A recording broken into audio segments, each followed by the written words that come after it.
अस्सलाम वालेकुम viewers. Lecture का ये पार्ट ब्लैक बॉडी रेडिएशंस के टॉपिक का थर्ड पार्ट है। इस पार्ट में हमें ये देखना है कि क्लासिकल थ्योरी कैसे फेल हो गई थी ब्लैक बॉडी रेडिएशंस को एक्सप्लेन करने में। तो ब्लैक बॉडी रेडिएशंस को एक्सप्लेन करने के लिए ब्लैक बॉडी रेडिएशंस के ये जो इंटेंसिटी वर्सेस वेवलेंथ के कर्व्स बने हुए हैं, इनको जस्टिफाई करने के लिए दो मैथमेटिकल मॉडल्स ट्राई हुए, लेकिन वो दोनों मैथमेटिकल मॉडल्स याद रहे कि ये मैथमेटिकल मॉडल्स की डिटेल्स में हम नहीं जाएंगे यहाँ पर, क्योंकि वो हमारी डोमेन में नहीं आते।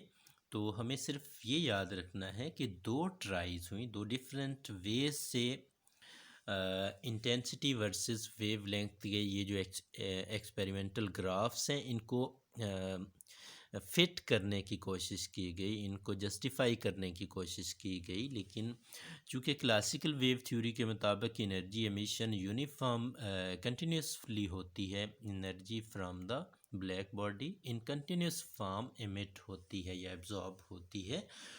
इस कॉन्सेप्ट की बेस पर और इलेक्ट्रोमैग्नेटिक वेव थ्योरी की बात से उसको जस्टिफाई करने की कोशिशें हो रही थी कि एनर्जी एक तो वेव्स की फॉर्म में है, दूसरा कंटिन्यूस वेव्स की फॉर्म में है। तो एक जो फार्मूला था वो इन कर्व्स का शुरू वाला हिस्सा, ये स्टार्टिंग पार्ट, इसको जस्टिफाई कर लेता था, लेकिन लेटर पार्ट को नहीं कर पाता था। और जो दूसरा फार्मूला है वो इसके लेटर पार्ट को, हायर वेवलेंथ्स को पर फिट आ जाता था, इन कर्व्स पर इनको जस्टिफाई कर लेता था, लेकिन शुरू वाले पार्ट्स को नहीं कर पाता था। तो कमी कहीं ना कहीं थी, और इस कमी को दूर किया था फिर मैक्स प्लांक ने, जो बिल्कुल एक न्यू और non classical view of electromagnetic radiations का लेकर आए थे। तो इस बेस पर उन्होंने हमें कुछ नई बातें बताई थी।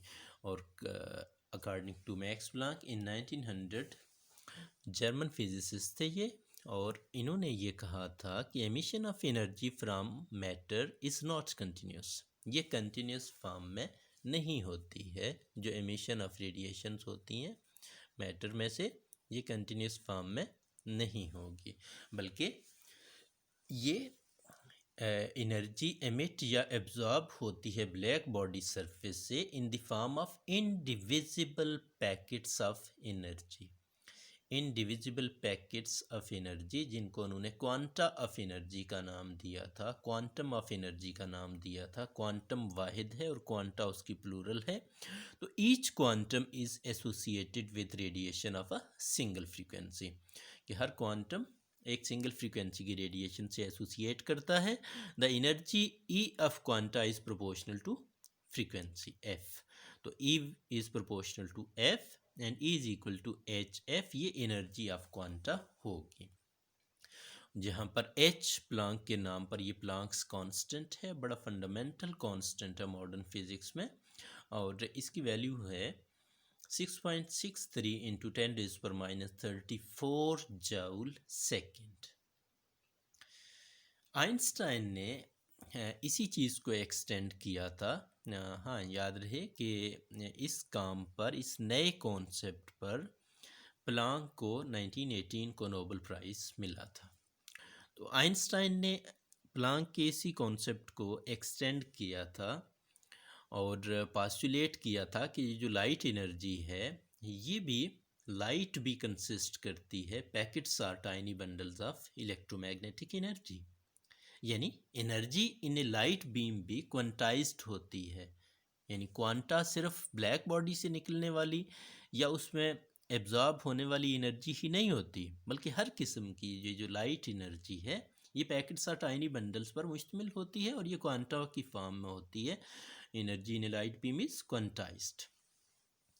He suggested that packets or tiny bundles of energy are the integral part of all electromagnetic radiations। यानी बात ही खत्म होगी कि तमाम की तमाम इलेक्ट्रोमैग्नेटिक रेडिएशंस पैकेट्स और टाइनी बंडल्स ऑफ एनर्जी पर मुश्तमिल होती हैं।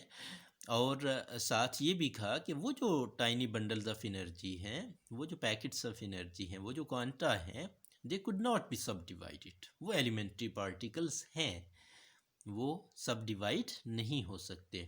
और फिर उन्हें नाम भी दे दिया कि these indivisible tiny particles are called photons. The beam of light with wavelength lambda consisting of stream of photon traveling at the speed c and carries energy hf।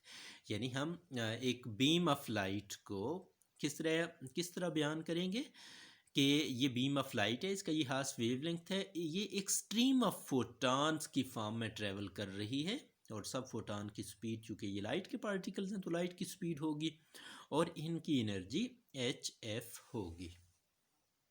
तो वापस अपने टॉपिक पर चलें तो ब्लैक बॉडी से निकलने वाली radiations को जब प्लांक ने अपने इस नए आइडिया के साथ एक फार्मूला दिया, प्लांक्स रेडिएशन फार्मूला की फॉर्म में, तो वो चूँकि इस नए आइडिया की बुनियाद पर दिया था, तो इंटरेस्टिंगली वो जो फार्मूला था, उस फार्मूला में जब मुख्तलिफ वैल्यूज़ डाली गई तो वो इन कर्व्स को, ये इंटेंसिटी डिस्ट्रीब्यूशन के जो कर्व्स हैं, इनको कुल्ली तौर पर यानी मुकम्मल तौर पर सेटिस्फाई कर रहा था, इनको फिट कर रहा था। तो इस तरह से फिर ये बात साबित हो गई कि वाकया ही जो नया आइडिया प्लांक ने दिया, उस आइडिया में जान है, यानी ऐसी सूरत है इलेक्ट्रोमैग्नेटिक रेडिएशंस की, ब्लैक बॉडी से निकलने वाली रेडिएशंस की, जो पहले मिसिंग थी, जिस एस्पेक्ट को पहले नहीं देख पा रहे थे। तो उसकी बुनियाद पर अगर हम ब्लैक बॉडी को से निकलने वाली रेडिएशंस को एग्जामिन करें, देखें, तो फिर एक्सपेरिमेंट और थ्योरी में कोई कंट्रास्ट नहीं रहता। तो इस तरह से फिर ब्लैक बॉडी रेडिएशंस को क्लासिकल फ़िज़िक्स नाकाम रही एक्सप्लेन करने में, जबकि मॉडर्न फ़िज़िक्स का ये जो प्लॉन्क्स कॉन्सेप्ट आया, इस कॉन्सेप्ट ने सही तरह से एक्सप्लेन कर दिया।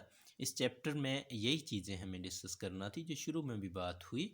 तो इस तरह से ये ब्लैक बॉडी रेडिएशंस का टॉपिक हमारा मुकम्मल होता है। Thank you.